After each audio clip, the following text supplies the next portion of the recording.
कभी सोचा है कि एक वक्त पर पूरे भारत पर राज करने वाला इतना शक्तिशाली मुगल साम्राज्य आखिर बिखर कैसे गया? आज हम इसी पतन की कहानी के कुछ पन्ने पलटने वाले हैं। तो बात है साल 1707 की।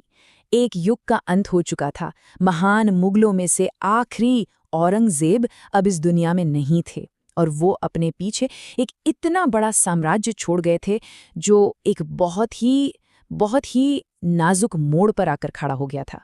तो सवाल ये उठता है कि उनके बाद जो आए वो इस विरासत को संभाल पाए, या फिर उन्हीं के कामों ने इस महान साम्राज्य के ताबूत में आखिरी कील ठोक दी। चलिए आज इसी का पता लगाते हैं। तो सबसे पहले बात करते हैं पहले उत्तराधिकारी बहादुर शाह प्रथम की।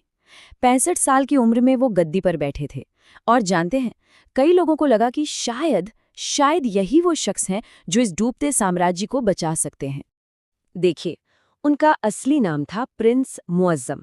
उन्होंने एक नरम रास्ता अपनाया, कोशिश की कि जो साम्राज्य बिखर रहा है उसे जोड़ा जाए। लेकिन एक इतिहासकार थे खफी खां, उन्होंने उन्हें एक नाम दिया शाह बेखबर, मतलब बेपरवाह बादशाह।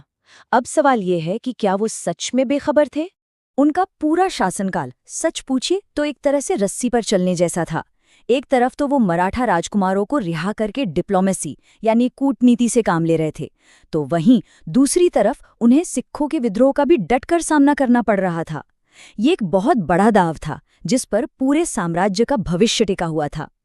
और फिर आया उनका एक बहुत बड़ा फैसला, दक्कन में मराठों को सरदेशमुखी वसूलने का अधिकार देना। अब देखिए, मराठे दो तरह के टैक्स लेते थे। एक था चौथ, मतलब फसल का 25% हिस्सा, और दूसरा था सरदेशमुखी, जो एक 10% का एक्स्ट्रा टैक्स था, जिसे वो अपना पुश्तैनी हक मानते थे। तो ये अधिकार देकर बहादुर शाह ने एक तरह से अनजाने में ही सही ये मान लिया था कि दक्कन जैसे अहम इलाके पर मुगलों की पकड़ अब ढीली पड़ रही है।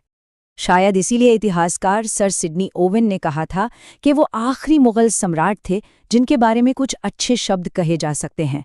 और ये बात बहुत मायने रखती है, क्योंकि 1712 में बहादुर शाह की मौत के बाद साम्राज्य के पतन की रफ्तार बहुत ज़्यादा तेज हो गई।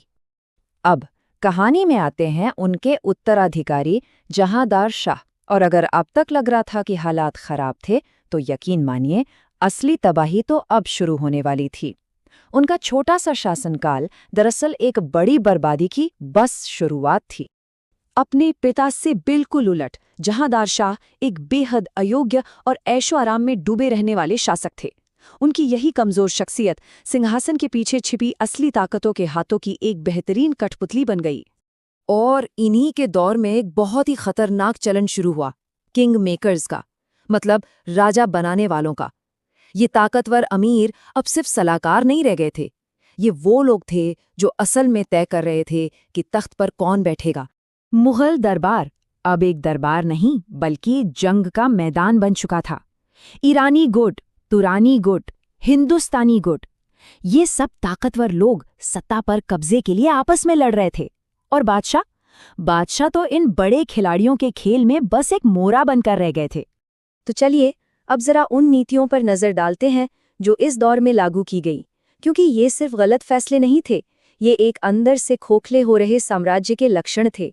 जैसे कि 1713 में जहांदार शाह ने जजिया टैक्स को खत्म कर दिया।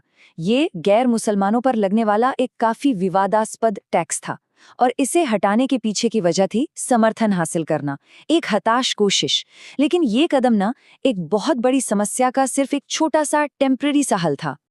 लेकिन शायद उनकी सबसे विनाशकारी नीति थी इजारा सिस्टम को बढ़ावा देना। अब ये क्या था?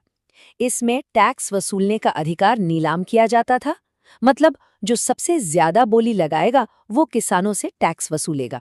जाहिर है, इसका नतीजा क्या हुआ? किसानों का भयंकर शोषण। और जब किसान ही कमजोर पड़ने लगे तो साम्राज्य की नींव यानी खेती कैसे मजबूत रहती? फिर उन्होंने राजपूतों और मराठों जैसी जो रीजनल ताकतें थीं, उन्हें खुश करने की कोशिश की। उन्हें बड़ी बड़ी उपाधियां दी, टैक्स वसूलने के अधिकार दिए। लेकिन ये कोशिशें भी उल्टी पड़ गईं, क्योंकि जितनी ज्यादा रियायतें दी गईं, दिल्ली की यानी सेंट्रल अथॉरिटी उतनी ही कमजोर होती गईं और साम्राज्य के टूटने की रफ्तार और भी तेज हो गई। तो ये सारी घटनाएं एक ही खतरनाक रास्ते की तरफ इशारा कर रही थीं। और वो रास्ता था साम्राज्य के बिखराव का। अब इसका टूटना लगभग तय हो चुका था। और देखिए, जहांदार शाह का शासनकाल जितनी तेजी से शुरू हुआ था, उतनी ही तेजी से खत्म भी हो गया। 1713 में आगरा की लड़ाई में उन्हें अपने ही भतीजे फर्रुख सियर ने हरा दिया और फिर उन्हें मार डाला गया। और हाँ, इस भतीजे के पीछे भी एक बहुत ताकतवर गुट का हाथ था, सैयद ब्रदर्स। और इस एक घटना ने ये बिल्कुल साफ कर दिया कि सत्ता का पूरा खेल अब बदल चुका था। बादशाह अब वो इज्जतदार, ताकतवर शासक नहीं रहा, बल्कि सिर्फ एक मोहरा बन गया था, जिसे ये अमीर किंग मेकर्स अपनी मर्जी से तख्त पर बिठा भी सकते थे और हटा भी सकते थे। और यहीं पर आकर एक बड़ा सवाल खड़ा होता है, क्या मुगल साम्राज्य का पतन होना तय था? क्या ये गिरावट रोकी ही नहीं जा सकती थी?